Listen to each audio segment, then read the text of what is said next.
قال رسول الله صلى الله عليه وسلم: لو كان بعدي نبي لكان عمر،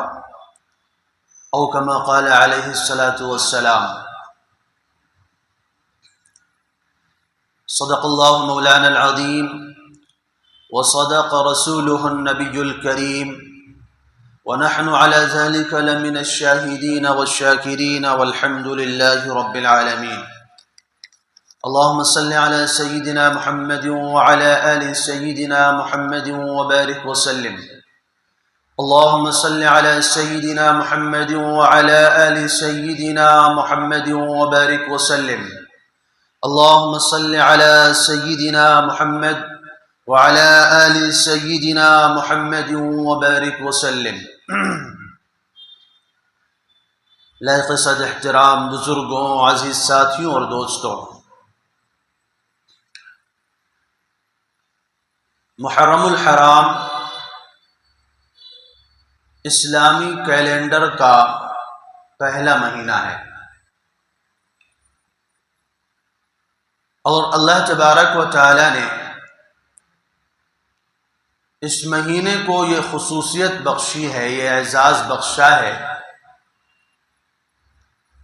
کہ اسلامی کیلنڈر کا اختتام بھی جس مہینے پر ہوتا ہے، اس مہینے کے اندر بڑی عظیم قربانیاں پیش کی گئیں، جن میں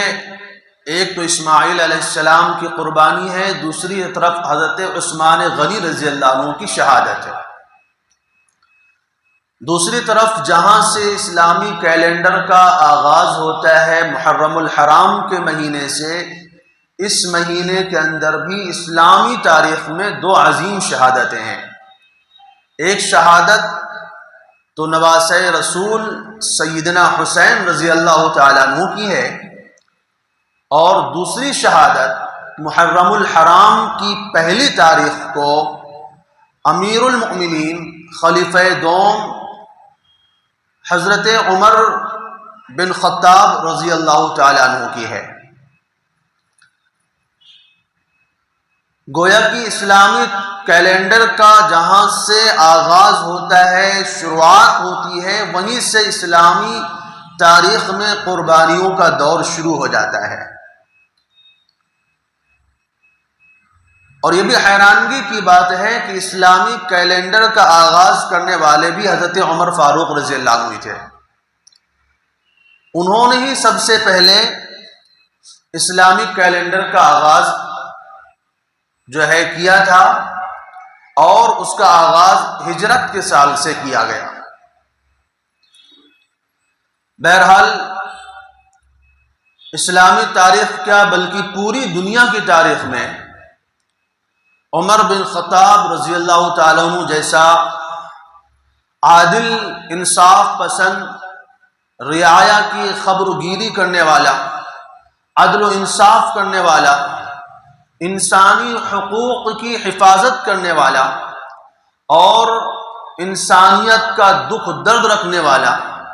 دنیا والوں کے سامنے حکومت کس کو کہتے ہیں اس کا حقیقی منظر پیش کرنے والا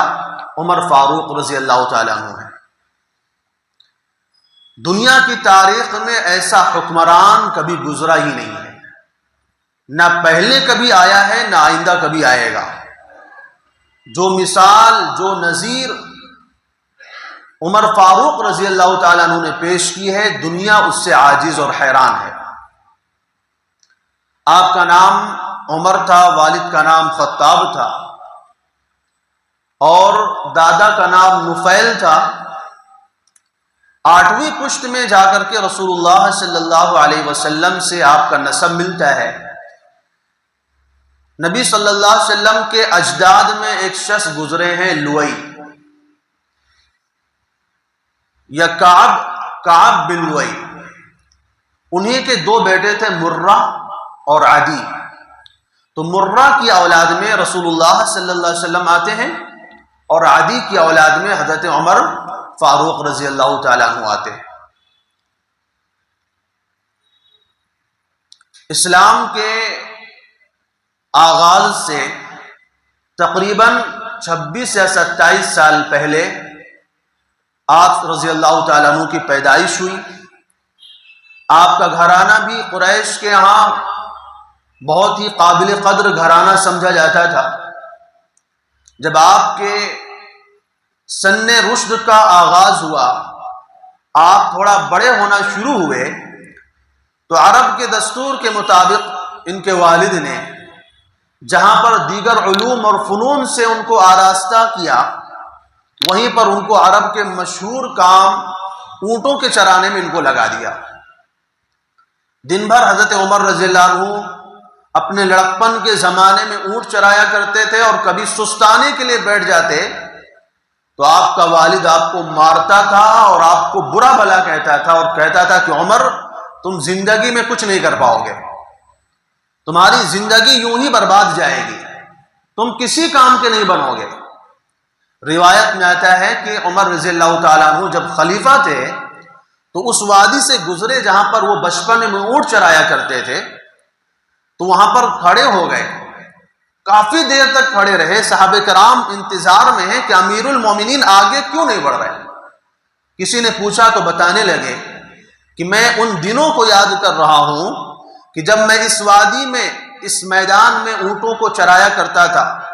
اور مجھے اونٹ بھی چرانا نہیں آتا تھا، جس کی وجہ سے میرا باپ مجھے مار لگاتا تھا اور مجھے تانا دیتا تھا کہ عمر تم اپنی زندگی میں کچھ نہیں کر پاؤ گے۔ ایک وہ دن تھا اور ایک آج کا دن ہے کہ اللہ تبارک و تعالیٰ نے مجھے مسلمانوں کا امیر بنایا ہے، مجھے امیر المؤمنین بنایا ہے، اور اس کائنات میں اللہ نے مجھے حکومت دی ہے کہ آج میرے اوپر اللہ کے علاوہ کسی اور کی حکومت نہیں ہے، یا تو پھر میری حکومت اور میرے اوپر اللہ کی حکومت ہے۔ اللہ کے بعد میرے اوپر کوئی حکم چلانے والا نہیں ہے۔ اللہ نے اسلام کی بدولت مجھے یہ عزت عطا فرمائی ہے، یہ مقام عطا فرمایا ہے، اس لیے میں ان دنوں کو یاد کر کے رو رہا ہوں کہ عمر تو کیا تھا اور اللہ تعالیٰ نے تجھے اسلام کی بدولت کیا بنا دیا۔ جب جوانی کا آغاز ہوا تو عرب کے ہاں جو شریفانہ کام سمجھا جاتا تھا اس زمانے میں، یا یہ کہہ لیجئے کہ اس زمانے کی جو سب سے بڑی ڈگریاں ہوا کرتی تھی وہ کیا تھی؟ نسب دانی، نسب کے بارے میں علم حاصل کرنا، کون کس کا باپ ہے، کون کس کا دادا ہے، تو نسب دانی کا علم۔ دوسرا شہ سواری، گھڑ سواری کا علم، تلوار بازی، پہلوانی، مقرری، بیان کا فن، یہ ساری چیزیں، شعر و شاعری کا فن عمر رضی اللہ تعالیٰ عنہ نے سیکھا۔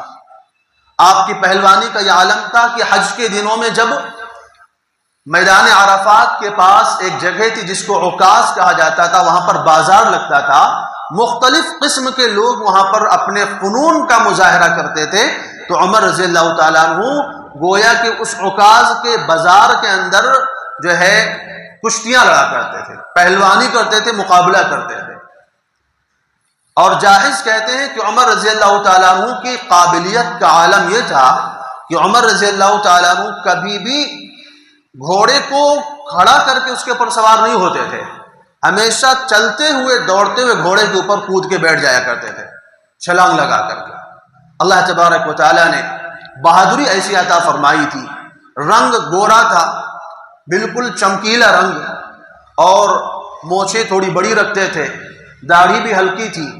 اور سامنے کے حصے میں بال سر پہ تھوڑے کم تھے، اور انتہائی بھاری بھرکم جسم، گرج دار آواز کہ بولنے سے ہی انسان کی ہوا خراب ہو جائے،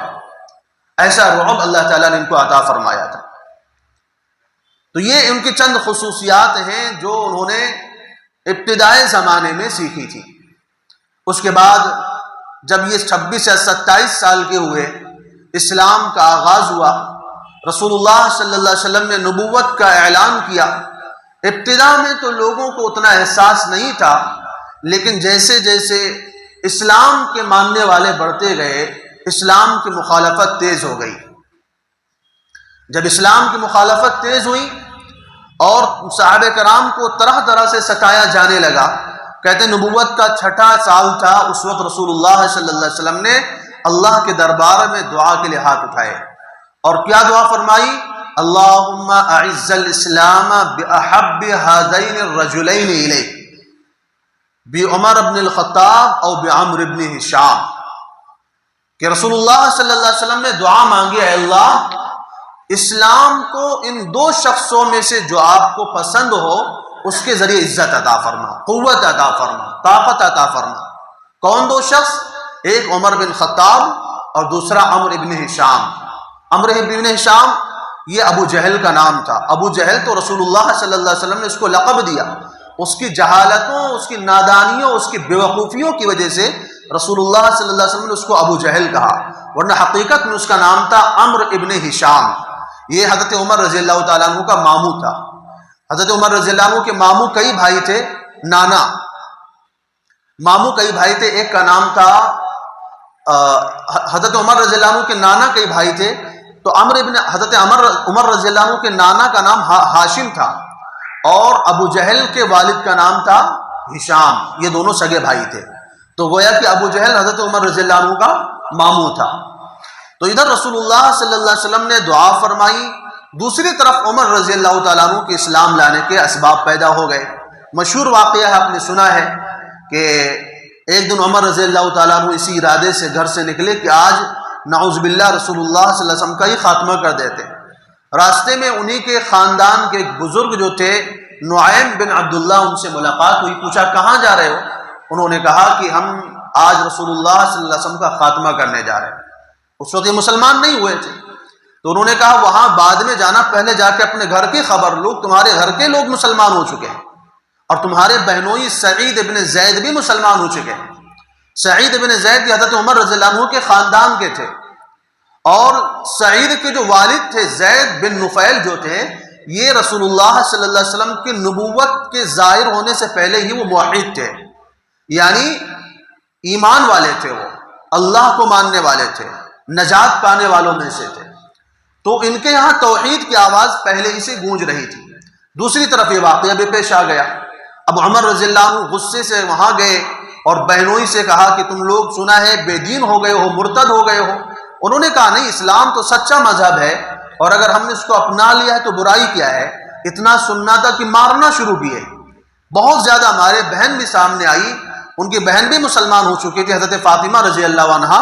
ان کو بھی اتنا زور سے تھپڑ مارا کہ ان کے چہرے سے خون ظاہر ہو گیا، خون بہنا شروع ہو گیا۔ تو بہن نے کہا کہ عمر تم کچھ بھی کر لو، اسلام ہمارے دل میں اتر چکا ہے، تو ہماری جان تو لے سکتے ہو لیکن اب ہمارے دل سے اسلام کو نکال نہیں سکتے۔ یہ جملہ تھا کہ عمر رضی اللہ عنہ کے دل پہ اثر کیا۔ دوسری طرف کچھ واقعات بھی عمر رضی اللہ عنہ کے ساتھ ایسے پیش آ رہے تھے جو ان کو اسلام لانے کی طرف بلا رہے تھے۔ گویا کہ عمر رضی اللہ عنہ زمانے میں کشمکش سے گزر رہے تھے، اسلام لائیں کہ نہ لائیں، کیونکہ ایک طرف برادری والوں کو دیکھ رہے تھے، مکے والوں کو دیکھ رہے تھے جو نبی صلی اللہ علیہ وسلم کو اور آپ کے ساتھیوں کو ختم کر دینا چاہتے تھے۔ دوسری طرف عمر کے ساتھ بھی ایک واقعہ ایسا پیش آیا۔ کہتے ہیں کہ ایک مرتبہ میں حرم شریف میں داخل ہوا، رسول اللہ صلی اللہ علیہ وسلم سورۃ الحاقہ کی تلاوت کر رہے تھے۔ الحاقۃ ما الحاقہ وما ادراک ما الحاقہ، بڑی خوبصورت سورت ہے، پڑھنے میں بھی مزہ آتا ہے انسان کو، جب اس کی تلاوت کی جاتی ہے بڑا عجیب لطف حاصل ہوتا ہے۔ تو کہتے ہیں میں جب وہ سورت سنتا رہا مجھے بڑی چاشنی لگی، بڑی مٹھاس لگی نبی کی آواز میں۔ تو کہتے ہیں میں کعبے کے پردے سے چھپ کے آپ کا قرآن سن رہا تھا،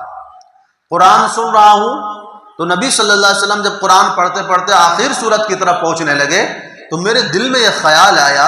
کہ یہ کلام کوئی جو ہے شاعروں کا کلام ہے، ایسا لگ رہا ہے کہ اس کو ڈھالا گیا ہے، خوبصورتی کے پیرائے میں اس کو اتارا گیا ہے۔ تو نبی صلی اللہ علیہ وسلم کی زبان مبارک سے قرآن کریم کی آیت جاری ہوئی کہ وما هو بقول الشاعر قلیلا ما تؤمنون، یہ شاعروں کا کلام نہیں ہے۔ تو عمر رضی اللہ عنہ کہتے ہیں میں حیران ہو گیا کہ میرے دل میں بات آ رہی ہے اور یہ کیسے بول رہے ہیں، حالانکہ نبی صلی اللہ علیہ وسلم قرآن کی تلاوت کر رہے ہیں اور وہ آیت ویسی بعینہ موجود ہے، فلا اقسم بما تبصرون وما لا تبصرون انه لقول رسول کریم وما هو بقول شاعر قلیلا ما تؤمنون۔ تو کہتے ہیں اگلا خیال میرے دل میں آیا کہ یہ کاہنوں کا کلام ہے۔ تو پھر رسول اللہ صلی اللہ علیہ وسلم نے اسی وقت اگلی آیت تلاوت کر دی، وما هو بقول کاہن قلیلا ما تذکرون، کہ یہ کاہنوں کا کلام نہیں ہے، یہ نجومیوں کا کلام نہیں ہے، یہ جادوگروں کی بات نہیں ہے، تم لوگوں کو نصیحت ہی کم آتی ہے۔ تو عمر رضی اللہ عنہ کہتے ہیں پھر میں نے سوچا کہ پھر یہ کلام ہے کس کا، یہ شاعری نہیں ہے، یا جادو نہیں ہے، یا کاہنوں کا کلام نہیں ہے، یا انسانوں کا کلام نہیں ہے، تو ہے کیا چیز؟ تو رسول اللہ صلی اللہ علیہ وسلم نے تبھی قرآن کریم کی اگلی آیت پڑھی، تنزیل من رب العالمین، یہ قرآن اللہ رب العالمین کی طرف سے نازل کیا ہوا ہے۔ کہتے ہیں مجھے یقین ہو گیا کہ اسلام سچا مذہب ہے، اور اسی وقت سے میرے دل میں اسلام کی محبت اتر گئی تھی، لیکن اسلام کو میں ظاہر نہیں کیا۔ بالآخر وہ واقعہ پیش آیا قتل کرنے والا، اور کہتے ہیں میں آپ صلی اللہ علیہ وسلم کے پیچھے پیچھے چل دیا۔ جب نبی صلی اللہ علیہ وسلم نماز پڑھ کے گھر جانے لگے تو میں ہی آپ کے پیچھے پیچھے چلنے لگا۔ تو نبی صلی اللہ علیہ وسلم نے پوچھا من ھذا، کون ہے جو میرے پیچھے پیچھے آ رہے ہیں؟ تو عمر رضی اللہ تعالیٰ نے کہا عمر، میں عمر ہوں۔ تو نبی صلی اللہ علیہ وسلم نے فرمایا انک لا تترکنی لیلا ولا نہارا، عمر تم نہ دن میں میرا پیچھا چھوڑتے ہو نہ رات میں میرا پیچھا چھوڑتے ہو، ہر وقت پیچھے پڑے رہتے ہو، کچھ نہ کچھ ستانے کے بہانے ڈھونڈتے رہتے ہو۔ تو عمر رضی اللہ عنہ کہتے ہیں میرے دل میں عجیب سا ڈر پیدا ہوا، اور ڈر اس بات کا پیدا ہوا فخشیت ان یدعو علی، ایسا تو نہیں ہے کہ نبی صلی اللہ علیہ وسلم میرے خلاف بد دعا کر دے۔ تو کہتے ہیں میں نے دل میں اس وقت کلمہ پڑھ لیا، اشہد ان لا الہ الا اللہ واشہد ان محمد رسول اللہ، لیکن اسلام کو ظاہر نہیں کیا بھی لوگوں کے سامنے۔ اور بھی ایک دو واقعات ایسے پیش آئے، عمر رضی اللہ عنہ خود بتاتے ہیں کہ میں اپنے اسلام لانے کا تمہیں واقعہ بتاتا ہوں، اور انہوں نے ایسا بتایا کہ یہ سارے واقعات پیش آئے میرے ساتھ، تو دل میں اسلام کی محبت تو اتر چکی تھی، لیکن ایک طرف قوم کا مسئلہ تھا، برادری کا مسئلہ تھا، دوسری طرف میں کشمکش میں مبتلا ہوں کہ ایمان قبول کروں کہ نہ کروں۔ پھر یہ واقعہ پیش آیا بہنوئی والا۔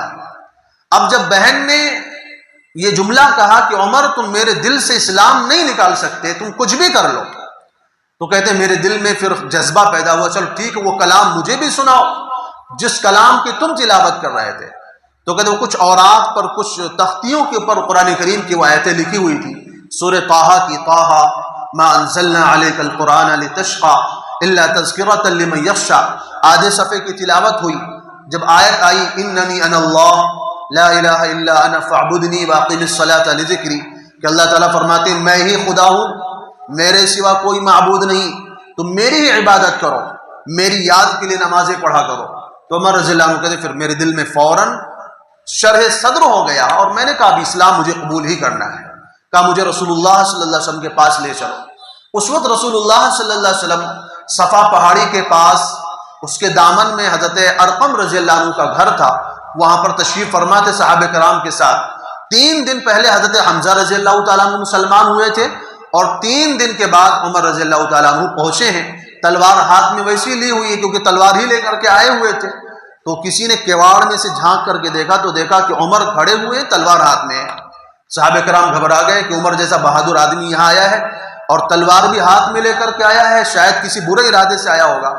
تو اس وقت حضرت حمزہ رضی اللہ تعالیٰ عنہ بھی عرب کے بہادروں میں شمار ہوتے تھے، تو حضرت حمزہ نے فرمایا کہ آنے دو اندر، اگر اچھے ارادے سے آیا ہے تو اس کا استقبال ہوگا، اور اگر کسی اور ارادے سے آیا ہے تو اسی کی تلوار ہوگی، اسی کی گردن ہوگی، پھر ہم مقابلہ کریں گے اس کا۔ کہتے ہیں جب دروازہ کھولا گیا اور میں جیسی اندر داخل ہوا تو رسول اللہ صلی اللہ علیہ وسلم اٹھ کر کے آئے اور میرا گریبان پکڑ لیا، اور نبی صلی اللہ علیہ وسلم نے فرمایا اما تنتہی یا عمر، عمر تم باز نہیں آؤ گے؟ کیا تم اپنی حرکتیں چھوڑو گے نہیں؟ تم ایسی اسلام کی مخالفت کرتے رہو گے؟ تو عمر رضی اللہ تعالیٰ عنہ سے پوچھا عمر کس لیے آئے ہو یہاں پہ؟ انہوں نے کہا ایمان لانے کے لیے آیا ہوں۔ اور کہتے ہیں اس وقت میں نبی صلی اللہ علیہ وسلم کے گھٹنوں پہ جھکا ہوا تھا، نبی صلی اللہ علیہ وسلم نے میرا گریبان پکڑ کے کھینچا ہوا تھا اور میں نبی کے گھٹنوں کی طرف جھکا ہوا تھا، اور اسی وقت میری زبان سے کلمہ جاری ہوا اشہد ان لا الہ الا اللہ واشہد ان محمد رسول اللہ۔ یہ جملہ جاری ہونا تھا کہ جو صحابہ کرام 30 یا 40 کے قریب اس وقت لوگ مسلمان ہوئے تھے، سارے لوگوں نے نعرے تکبیر بلند کیا۔ عبداللہ ابن مسعود رضی اللہ تعالیٰ عنہ کا بیان ہے ما زلنا اعزتا منذ اسلم عمر، کہ عمر رضی اللہ تعالیٰ عنہ جب سے اسلام لائے ہماری عزت میں اضافہ ہوتا چلا گیا۔ عمر رضی اللہ تعالیٰ عنہ کو رسول اللہ صلی اللہ علیہ وسلم نے فاروق لقب سے نوازا، فرمایا کہ عمر جو ہیں فاروق ہیں، اللہ تعالیٰ نے فرق اللہ بین الحق والباطل، ان کے ذریعے اسلام اور کفر کے درمیان فرق پیدا کیا، حق اور باطل کے درمیان فرق پیدا کیا۔ عمر بن فاروق کے بارے میں عبداللہ بن مسعود رضی اللہ تعالیٰ عنہ کہتے ہیں کانا اسلام عمر فتحا، اس عمر کا اسلام لانا یہ اسلام کی فتح تھی، وکانا ہجرتہ نصرتا، اور آپ کا ہجرت کرنا یہ اسلام کی مدد تھی، وکانا امارتہ رحمتا، اور آپ کی جو خلافت تھی، آپ کی جو حکومت تھی وہ مسلمانوں کے لیے رحمت تھی، کہ اللہ تبارک و تعالیٰ نے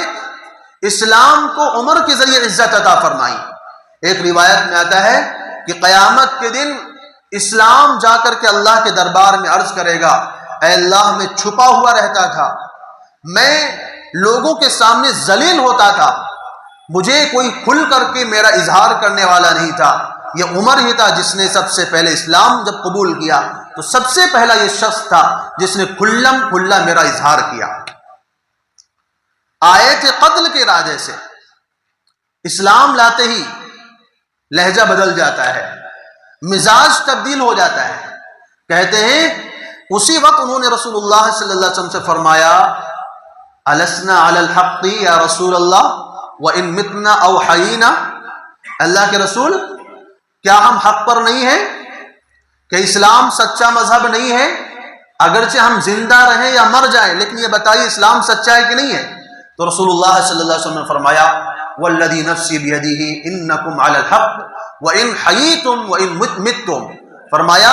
اسلام قسم اس ذات کی جس کے قبضے میں میری جان ہے، تم حق کے اوپر ہو، مذہب اسلام حق ہے چاہے ہم زندہ رہیں یا مر جائیں۔ تو عمر رضی اللہ تعالیٰ نے فرمایا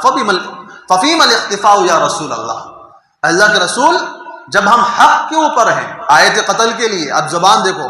تبدیل ہو گئی، لہجہ بدل گیا، باتیں تبدیل ہو گئی،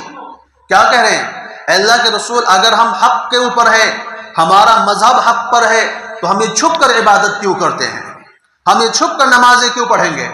کہیں چلو ہم چلتے ہیں آج خانہ کعبہ میں نماز پڑھیں گے۔ اس سے پہلے مسلمانوں کے اندر اتنی جرات نہیں تھی کافروں کے ظلم و ستم کے آگے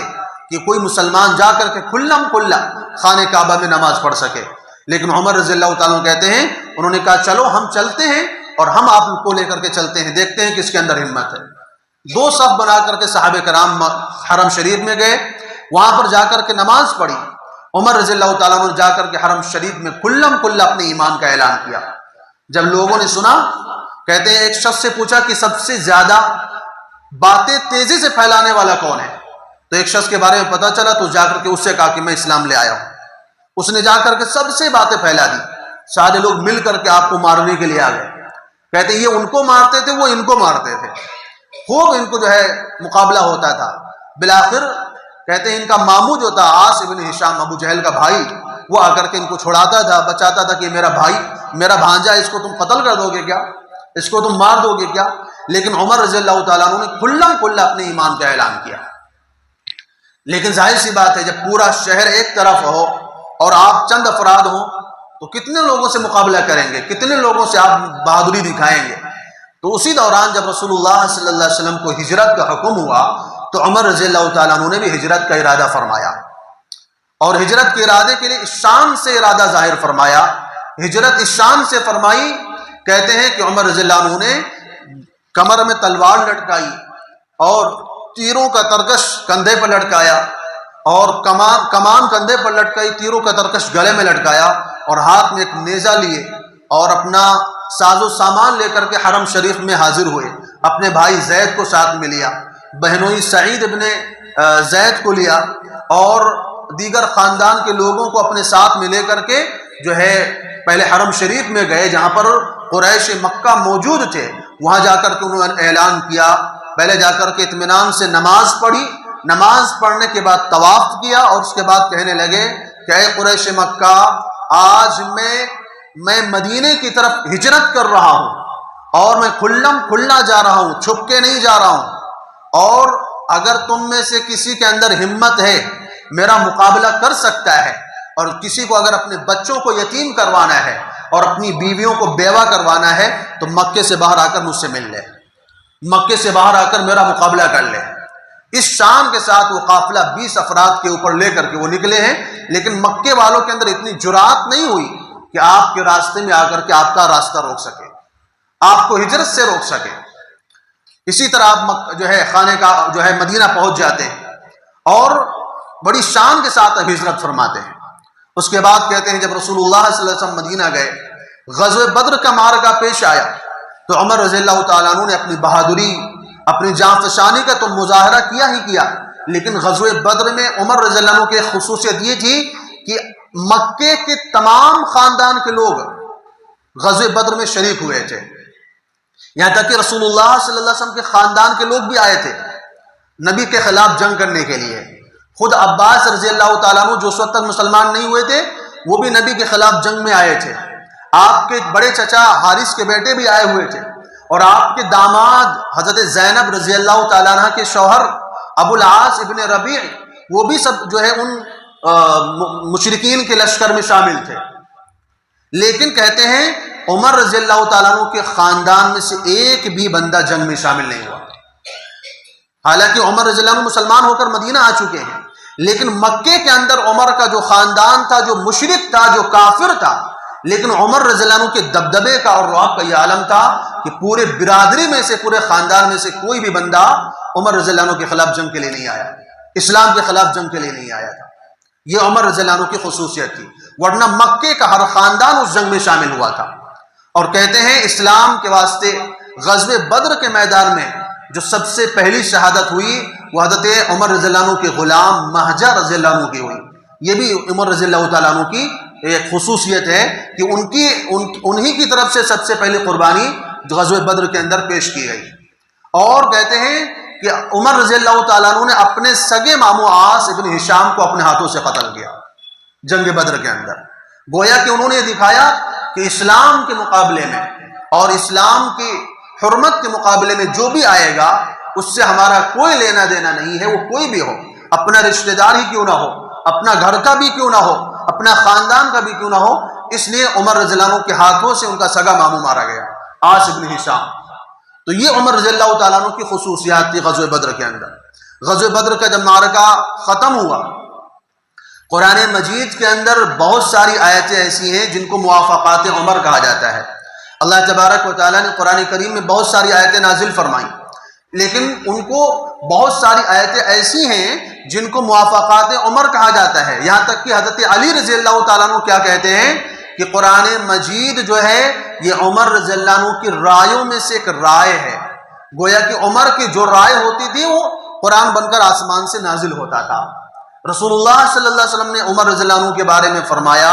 آپ کی خصوصیات، آپ کے فضائل کے بارے میں جو روایتیں آتی بہت کثیر ہیں، بڑی لمبی ان کی تعداد ہے، بڑی لمبی فہرست ہے جو مختصر سے وقت میں بیان کرنا ناممکن ہے۔ رسول اللہ صلی اللہ علیہ وسلم نے کیا فرمایا کہ اگر سارے لوگوں کی رائے ایک طرف ہو، عمر کی رائے ایک طرف ہو اور قرآن نازل ہونا ہو تو عمر کی رائے کے مطابق قرآن نازل ہوگا۔ یہ ہے عمر رضی اللہ عنہ کی خصوصیت۔ ان اللہ جعل الحق علی لسان عمر،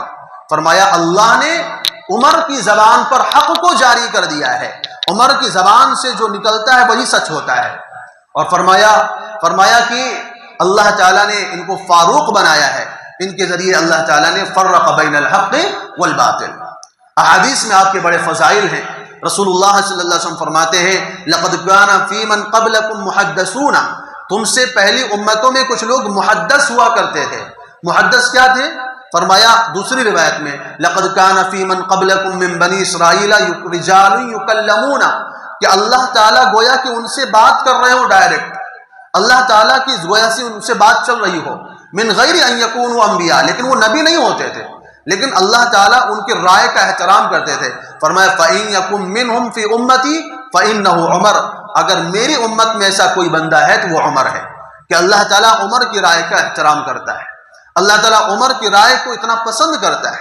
کہ اللہ نے عمر کو یہ شان بخشی ہے کہ ایک روایت میں آتا ہے کہ حضرت عائشہ رضی اللہ تعالیٰ عنہ فرماتی ہیں کہ نبی صلی اللہ علیہ وسلم کے خاندان کی عورتیں نبی صلی اللہ علیہ وسلم کے پاس بیٹھی ہوئی تھیں اور نبی صلی اللہ علیہ وسلم سے بات کر رہی تھی اور زور زور سے بات کر رہی تھی۔ نبی صلی اللہ علیہ وسلم کا چونکہ مزاج بڑا نرم تھا، اس لیے حضرت رسول اللہ صلی اللہ علیہ وسلم زیادہ ان کو کچھ سختی سے نہیں پیش آتے تھے، تو اس لیے اس نرمی کا وہ فائدہ اٹھا رہی تھی۔ اسی دوران کہتے ہیں عمر رضی اللہ عنہ تشریف لے آئے، اب وہ جو عورتیں آپ کے ارد گرد بیٹھی تھی ساری بھاگ گئی، پردے میں چھپ گئی جا کر کے، تو رسول اللہ صلی اللہ علیہ وسلم ہنسنے لگے۔ تو تو عمر رضی اللہ تعالیٰ عنہ نے دیکھا کہ نبی صلی اللہ علیہ وسلم مسکرا رہے ہیں، تو فرمایا اضحک اللہ سنک یا رسول اللہ، اللہ آپ کو ہمیشہ مسکراتے رکھے، کیا وجہ ہے کہ آپ مسکرا رہے ہیں؟ تو رسول اللہ صلی اللہ علیہ وسلم فرمایا کہ میں ان عورتوں پر تعجب کرتا ہوں، مجھے ان عورتوں پر حیرت ہوتی ہے کہ ابھی میرے پاس بیٹھ کر کے زور زور سے باتیں کر رہی تھی اور تم کو آتے ہوئے دیکھا ساری پردے میں چھپ گئی جا کر کے۔ تو عمر رضی اللہ تعالیٰ نے فرمایا انت حق ان یہبن منک یا رسول اللہ، اللہ کے رسول آپ زیادہ حقدار ہیں کہ عورتیں آپ سے ڈریں۔ اس کے بعد ان عورتوں سے جو پردے میں چھپی ہوئی تھی خطاب کر کے فرمایا یا عدوات انفسہن، اے اپنی جان کی دشمنوں، انت تہبننی انتن تہبننی، تم ہم سے ڈرتی ہو، ولا تہبن رسول اللہ، اور تم رسول اللہ سے نہیں ڈرتی ہو۔ تمہیں تو زیادہ حق تھا کہ تم نبی کا احترام کرتی، لیکن تم تو ہم مجھ سے ڈرتی ہو۔ تو رسول اللہ صلی اللہ علیہ وسلم نے فرمایا اصل میں بات یہ ہے، ان عورتوں نے جواب دیا کہ تمہارے اندر سختی ہے، نبی کے اندر نرمی ہے، ہم اس نرمی کا فائدہ اٹھا رہے ہیں۔ تو رسول اللہ صلی اللہ علیہ وسلم نے فرمایا والذی نفسی بیدہ یا عمر، اے عمر قسم ہے اس ذات کی جس کے قبضے میں میری جان ہے، ما لقیک الشیطان سالکا فجا قط الا سلکا فجن غیر فجکا، عمر جس راستے سے تو گزرتا ہے شیطان کی ہمت نہیں ہوتی کہ اس راستے سے گزر جائے، شیطان تجھے دیکھ کر کے اپنا راستہ بدل دیتا ہے،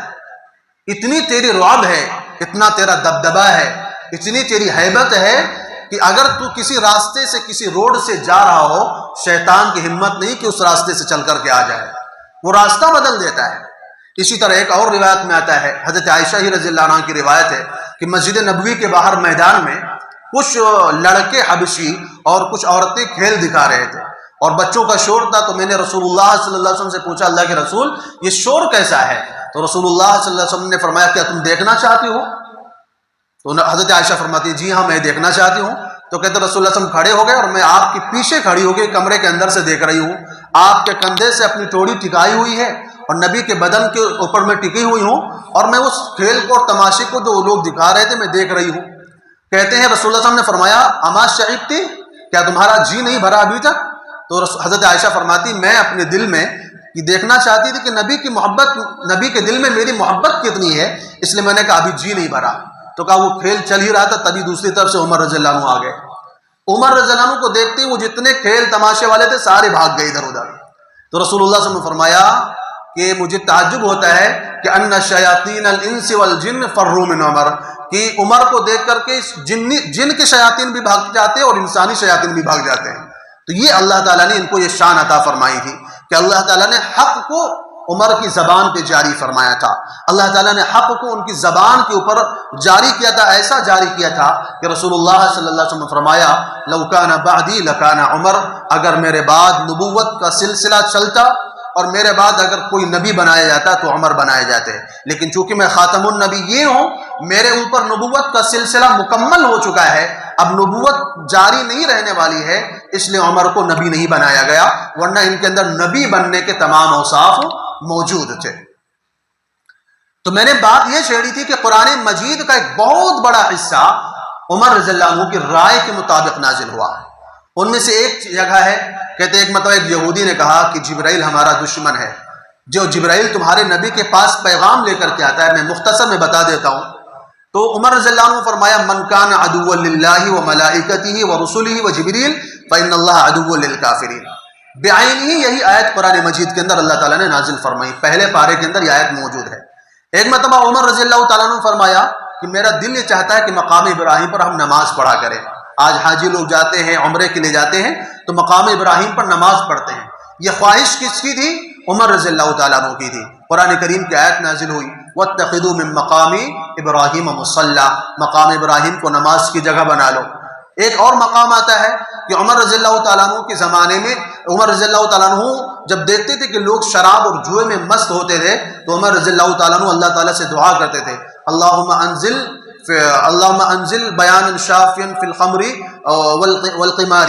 کہ فی الخمر والمیسر، کہ اللہ شراب اور جوئے کے متعلق احکام نازل فرمائیے۔ اللہ تعالیٰ نے فرمایا یسألونک عن الخمر والمیسر قل فیہما اسم کبیر ومنافع للناس، کہ لوگ آپ سے شراب اور جوئے کے بارے میں پوچھتے ہیں، آپ کہہ دیجئے کہ اس میں گناہ زیادہ ہے فائدہ کم ہے۔ لیکن عمر رضی اللہ عنہ کہتے ہیں میں پھر دعا کرتا رہا، اے اللہ اور کوئی قطعی حکم بیان فرمائیے۔ اللہ تعالیٰ نے اگلی آیت نازل فرمائی، یا ایھا الذین آمنوا لا تقربوا الصلاۃ وانتم سکارا، اے ایمان والو جب تک تم نشے کی حالت میں ہو نماز پڑھنے مت جایا کرو۔ عمر رضی اللہ عنہ کہتے ہیں ابھی بھی مجھے تسلی نہیں ہوئی، اللہم انزل بیانا شافیہ، اللہ ایسا بیان نازل فرمائیے جو مکمل طور پر اس چیز کا خاتمہ کر دے۔ قرآن کریم کی آیت نازل ہوئی، یا ایھا الذین آمنوا انما الخمر والمیسر والانصاب والازلام رجس من عمل الشیطان۔ اللہ تعالیٰ نے سختی کے ساتھ منع فرمایا کہ شراب، جوا اور قسمت کا حال معلوم کرنا یہ سارے گندے کام ہیں، یہ شیطانی کام، ان چیزوں سے اپنے آپ کو دور رکھا کرو۔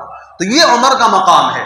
قرآن مجید کی ایک آیت ہے، کہتے ہیں ایک مرتبہ ایک منافق کا یہودی سے جھگڑا ہوا، وہ دونوں رسول اللہ صلی اللہ علیہ وسلم کے پاس فیصلہ کروانے کے لیے گئے، نبی نے فیصلہ یہودی کے حق میں کر دیا، اور یہ جو ظاہر میں مسلمان تھا، جو منافق تھا، جو اپنے آپ کو مسلمان ظاہر کرتا تھا، اس کے برخلاف فیصلہ ہوا، تو اس نے کہا میں نبی کا فیصلہ نہیں مانتا، چلو عمر سے فیصلہ کرواتے ہیں۔ عمر رضی اللہ عنہ کے پاس جب فیصلے کے لیے آئے تو اس یہودی نے چپکے سے بتا دیا کہ آپ کے نبی نے فیصلہ کر دیا ہے، لیکن یہ بندہ جو ہے آپ کے نبی کا فیصلہ نہیں مان رہا ہے۔ تو عمر رضی اللہ تعالیٰ عنہ کا اچھی بات ہے، ٹھیک ہے ٹھہرو میں تمہارا فیصلہ کرتا ہوں، کہا برا تھوڑی دیر آرام کرو۔ گھر کے اندر گئے، تلوار لے کر کے اور اس منافق کی گردن کو اڑا دیا اور کہا جو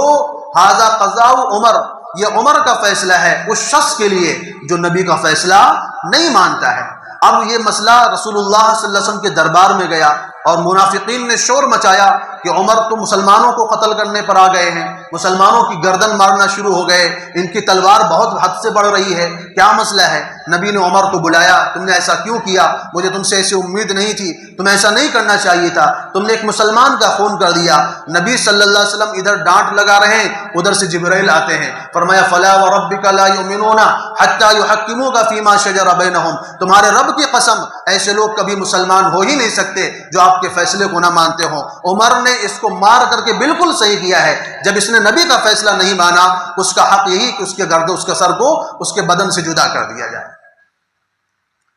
نبی صلی اللہ علیہ وسلم کی بیوی حضرت عائشہ رضی اللہ تعالیٰ عنہ پر تہمت لگائی گئی، نبی صلی اللہ علیہ وسلم الزام کے سلسلے میں صحابہ کرام سے مشورہ کر رہے ہیں، ہر ایک صحابی اپنے اپنے رائے دے رہا۔ عمر رضی اللہ عنہ سے جب رائے طلب کی گئی تو عمر رضی اللہ تعالیٰ عنہ نے فرمایا اللہ کے رسول پہلے مجھے یہ بتائیے کہ آپ کا نکاح عائشہ سے کروایا کس نے تھا؟ تو نبی صلی اللہ علیہ وسلم نے فرمایا میرا نکاح عائشہ سے تو اللہ تعالیٰ نے حکم فرمایا تھا کرنے کے لیے۔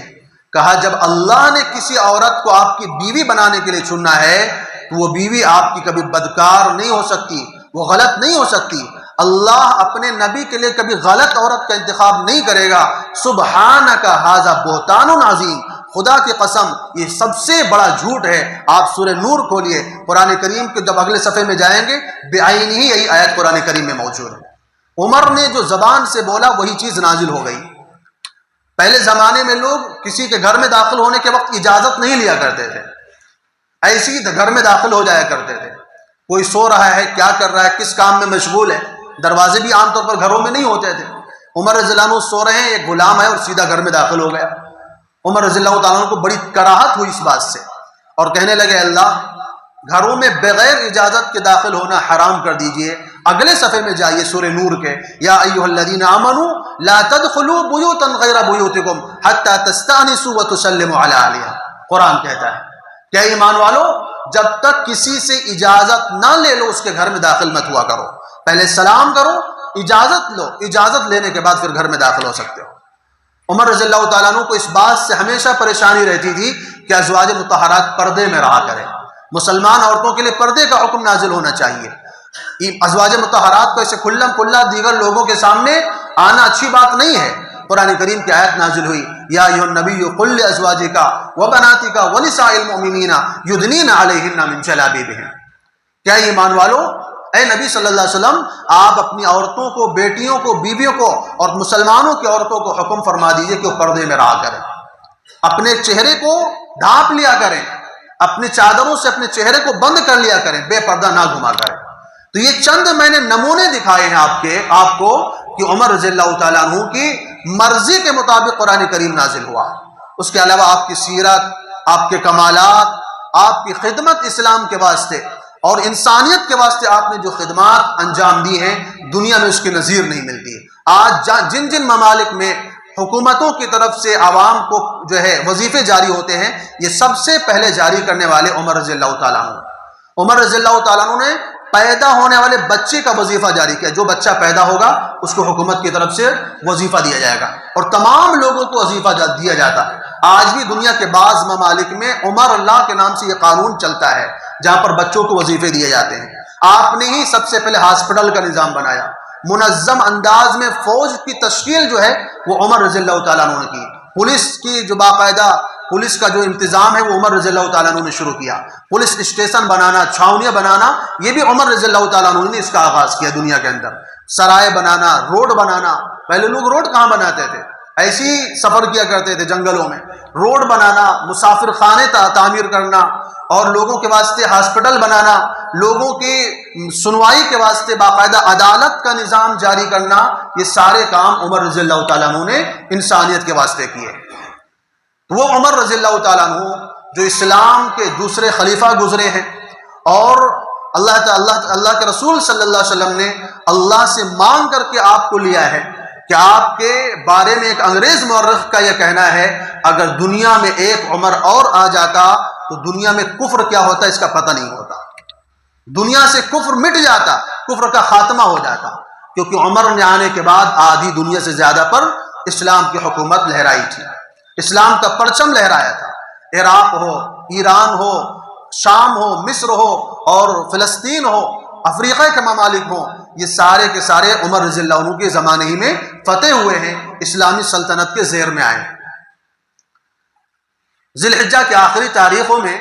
ایک شخص تھا ابو اللؤلؤ فیروز مجوسی، اس نے عمر رضی اللہ تعالیٰ عنہ سے آ کے شکایت کی کہ میرا آقا مجھ سے زیادہ محصول لیتا ہے، یعنی غلاموں کے اوپر کچھ غلام اپنا کام کرتا تھا، اس کا آقا کیا کرتا تھا کہ ہمیں چند پیسے دے دیا کرو، تم اپنا آزاد ہو کام کرنے کے لیے۔ پوچھا کتنا لیتا، کہا دن میں 2 درہم، 2 روپے۔ تو 2 روپے کہا کہ کون سی زیادہ بات ہے، تو کام اتنا بڑا کرتا ہے، تو بڑائی کا کام کرتا ہے، نجاری کا کام کرتا ہے، تو نقاشی کا کام کرتا ہے، یہ زیادہ نہیں ہے۔ پھر وہ جانے لگا تو عمر رضی اللہ تعالیٰ نے کہا میرے واسطے ایک چکی بنا کے دے۔ اس نے کہا میں تمہارے لیے ایسی چکی بناؤں گا کہ دنیا یاد رکھے گی۔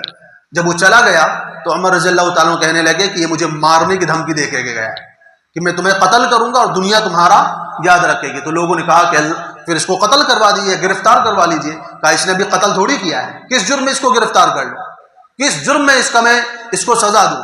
خیر کہتے ہیں جس دن حضرت عمر رضی اللہ تعالیٰ عنہ کے ساتھ یہ معاملہ پیش آنا تھا، اس نے آ کر کے پہلے محراب کی طرف کہیں چھپ گیا، خنجر لے کر کے، زہر میں ڈبا کر کے۔ عمر رضی اللہ تعالیٰ عنہ جب نماز کے لیے کھڑے ہوئے، فجر کی نماز تھی، اس نے جیسے آپ نے قرآن کی تلاوت شروع کی، اس نے آپ کے اوپر حملے شروع کیے، کئی وار کیے، پیٹ کو زخمی کر دیا، آر پار کر دیا، اور آپ بے ہوش ہو کر کے گر گئے۔ اسی حالت میں حضرت عبد الرحمن ابن عوف رضی اللہ تعالیٰ عنہ کو آگے بڑھایا اور انہیں نماز مکمل کروائی۔ اس نے بھاگنے کی کوشش کی لیکن صحابہ کرام کے صف کے آگے وہ بھاگ نہیں سکا، بہت سارے صحابہ کو اس نے زخمی بھی کیا، بالآخر خود اسی خنجر سے اپنے آپ کو گھونپ کر کے اپنی خودکشی کر لی۔ عمر رضی اللہ تعالیٰ عنہ نے پوچھا کہ میرا قاتل کون ہے، تو بتایا گیا کہ ابو اللؤلؤ فیروز مجوسی ہے۔ تو انہوں نے اللہ کا شکر ادا کیا کہ تمام تعریف اس اللہ کے لیے ہے کہ میرے خون سے کسی مسلمان کے ہاتھ نہیں رنگے۔ اس کے بعد آپ کی شہادت ہو جاتی ہے اسی زخم کی حالت میں، تفصیل بتانے کا موقع نہیں کیونکہ وقت اجازت نہیں دیتا ہے، اور یکم محرم الحرام کو جو ہے آپ رضی اللہ تعالیٰ عنہ کو دفن کیا گیا۔ گویا کہ اسلامی کیلنڈر کا جو آغاز ہوتا ہے وہ آغاز کہاں سے ہوتا ہے؟ عمر رضی اللہ تعالیٰ عنہ کی شہادت سے ہوتا ہے، جن کی جیسی حکومت، جن کی جیسی قیادت، عدل و انصاف کی جو ان کے قصے ہیں، جو واقعات ہیں، جو یہاں بتانے کا موقع نہیں ہے، دنیا میں اس کی نظیر نہیں ملتی ہے، دنیا میں اس کی مثال نہیں ملتی ہے، اور ایسی بے نظیر اور بے مثال حکومت پیش کرنے والے کو دنیا عمر بن خطاب رضی اللہ تعالیٰ عنہ کے نام سے جانتی ہے، جن کو مراد رسول کہا جاتا ہے، جن کو اللہ کے رسول نے اللہ سے مانگ کر کے لیا تھا کہ اللہ مجھے اس عمر چاہیے اور عمر کے ذریعے اسلام کو عزت عطا فرما۔ تو یہ مختصر سی سیرت ہے، مختصر سے جھلکی ہے حضرت عمر رضی اللہ تعالیٰ عنہ کی، ان کارناموں کی جو انہوں نے اسلام کی خدمت کے واسطے انجام دیے ہیں۔ اللہ تبارک و تعالیٰ سے دعا ہے کہ اللہ تبارک و تعالیٰ ہم سب کی طرف سے آپ رضی اللہ تعالیٰ عنہ کو جزائے خیر عطا فرمائے، بہترین بدلہ عطا فرمائے، اور اللہ تعالیٰ ہم سب